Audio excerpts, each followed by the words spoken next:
নমস্কার বন্ধুগণ, কেমন আছেন সবাই? আশা করি সবাই খুব ভালো আছেন।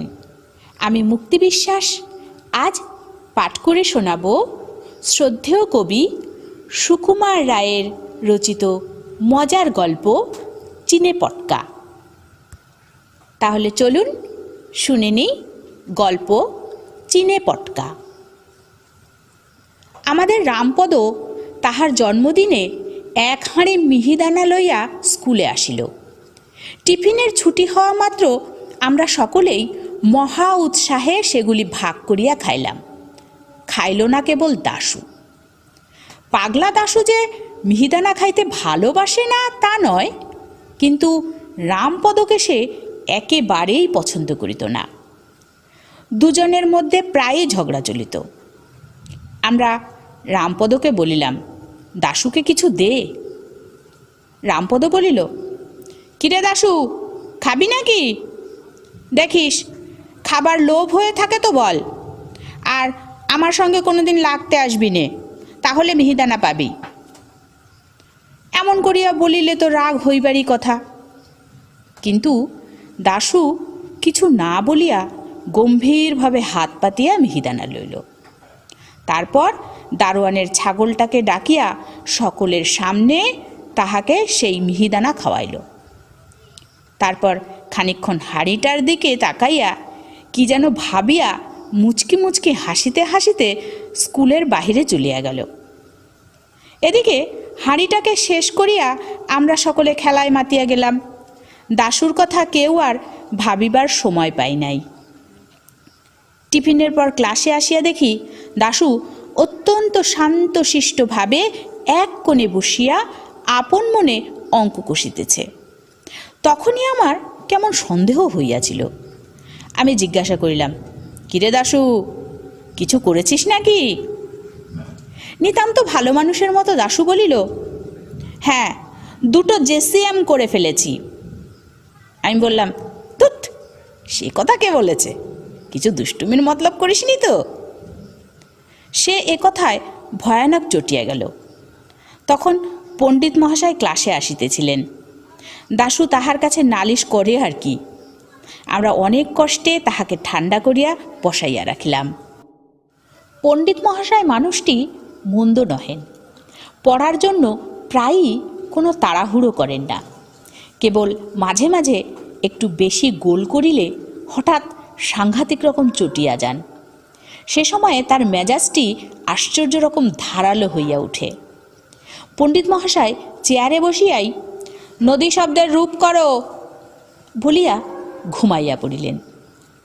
আমরা বই খুলিয়া হড়বড় করিয়া যা তা খানিকটা বলিয়া গেলাম, এবং তাহার উত্তরে পণ্ডিত মহাশয়ের নাকের ভিতর হইতে অতি সুন্দর ঘড়ঘড় শব্দ শুনিয়া বুঝিলাম নিদ্রা বেশ গভীর হইয়াছে।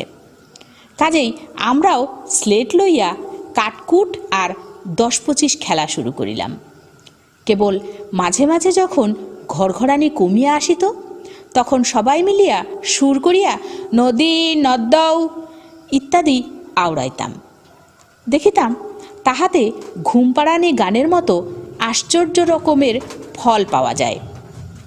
সকলে খেলায় মত্ত, কেবল দাশু এক কোণায় বসিয়া কি যেন করিতেছে, সেদিকে আমাদের খেয়াল নাই।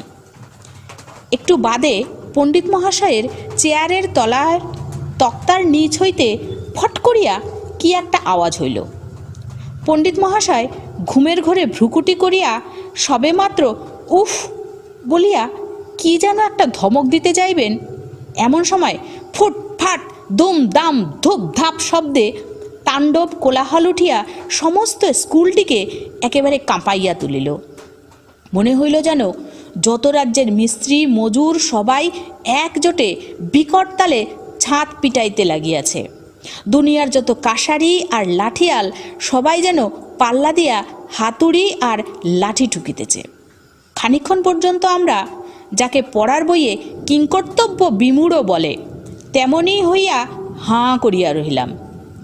পণ্ডিত মহাশয় একবার মাত্র বিকট শব্দ করিয়া তারপর হঠাৎ হাত পা ছুঁড়িয়া একেবারে এক লাফে টেবিল ডিঙাইয়া ক্লাসের মাঝখানে ধরফর করিয়া পড়িয়া গেলেন।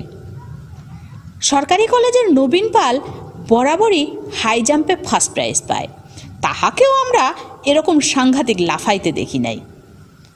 পাশের ঘরে নিচের ক্লাসের ছেলেরা চিৎকার করিয়া কড়াকিয়া নামতা আওড়াইতেছিল, তাহারাও হঠাৎ ভয়ে আড়ষ্ট হইয়া থামিয়া গেল।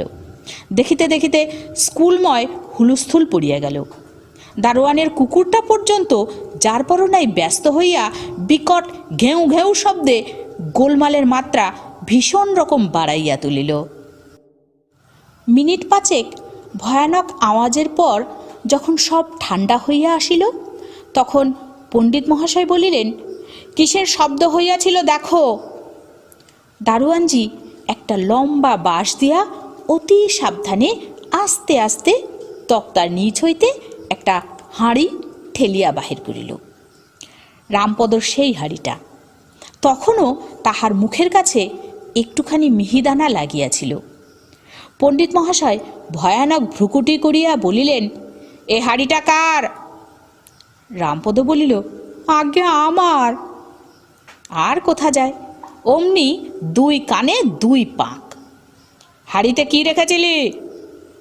রামপদ তখন বুঝিতে পারিল যে গোলমালের জন্য সমস্ত দোষ তাহার ঘাড়ে আসিয়া পড়িতেছে। সে বেচারা তাড়াতাড়ি বুঝাইতে গেল, আগে ওর মধ্যে মিহিদানা এনেছিলাম, তারপর। মুখের কথা শেষ না হইতেই পণ্ডিত মহাশয় বলিলেন, তারপর মিহিদানাগুলো চিনে পটকা হয়ে ফুটতে লাগলো না? বলিয়াই ঠাস ঠাস করিয়া দুই চড়।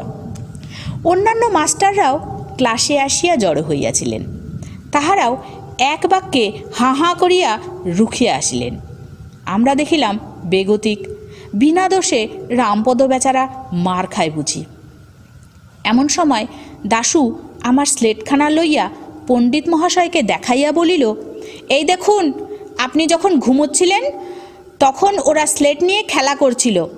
এই দেখুন, কাটকুটের ঘর কাটা। স্লেটের উপর আমার নাম লেখা। পণ্ডিত মহাশয় আমার উপর প্রচণ্ড এক চড় তুলিয়াই হঠাৎ কেমন থতমত খাইয়া গেলেন। তারপর দাশুর দিকে কটমট করিয়া তাকাইয়া বলিলেন, চপড়াও, কে বলেছে আমি ঘুমোচ্ছিলাম? দাশু খানিকক্ষণ হাঁ করিয়া বলিল, তবে যে আপনার নাক ডাকছিল। পণ্ডিত মহাশয় তাড়াতাড়ি কথাটা ঘুরাইয়া বলিলেন, বটে, ওরা সব খেলা করছিল, আর তুমি কি করছিলে? দাশু অম্লান বদনে বলিল, আমি পটকায় আগুন দিচ্ছিলাম। শুনিয়াই সকলের চক্ষু স্থির। ছোকরা বলে কি? প্রায় আধ মিনিট খানেক কাহারও মুখে আর কথা নাই। তারপর পণ্ডিত মহাশয় হঠাৎ একেবারে হুঙ্কার দিয়া বলিলেন, কেন পটকায় আগুন দিচ্ছিলে? দাশু ভয় পাইবার ছেলেই নয়, সে রামপদকে দেখাইয়া বলিল, ও কেন আমায় মিহিদানা দিতে চাচ্ছিল না। এরূপ অদ্ভুত যুক্তি শুনিয়া রামপদ বলিল, আমার মিহিদানা? আমি যা ইচ্ছা তাই করব। দাশু তৎক্ষণাৎ বলিয়া উঠিল, তাহলে আমার পটকা, আমিও যা ইচ্ছা তাই করব। এরূপ পাগলের সঙ্গে আর তর্ক করা চলে না। কাজেই মাস্টারেরা সকলেই কিছু কিছু ধমক ধামক করিয়া যে যার ক্লাসে চলিয়া গেলেন। সে পাগলা বলিয়া তাহার কোনো শাস্তি হইল না। ছুটির পর আমরা সবাই মিলিয়া কত চেষ্টা করিয়াও তাহার দোষ বুঝাইতে পারিলাম না। সে বলিল, আমার পটকা রামপদর হাঁড়ি, যদি আমার দোষ হয় তাহলে রামপদরও দোষ হয়েছে, ব্যাস, ওর মার খাওয়াই উচিত। শুনলেন গল্প চিনে পটকা, রচনায় কবি সুকুমার রায়। পাঠে ছিলাম আমি মুক্তি বিশ্বাস। তাহলে বন্ধুরা, কেমন লাগলো আমার গল্প পাঠ? আমার গল্প পাঠ যদি আপনাদের ভালো লাগে তাহলে অবশ্যই ভিডিওটিতে একটি লাইক, কমেন্ট করবেন এবং ভিডিওটি শেয়ার করবেন, এবং আমার পরবর্তী ভিডিওর নোটিফিকেশান পেতে অবশ্যই চ্যানেলটিকে সাবস্ক্রাইব করবেন। আজ তাহলে আসি, খুব শীঘ্রই ফিরে আসব পরবর্তী ভিডিও নিয়ে। ততক্ষণ সঙ্গে থাকুন। নমস্কার।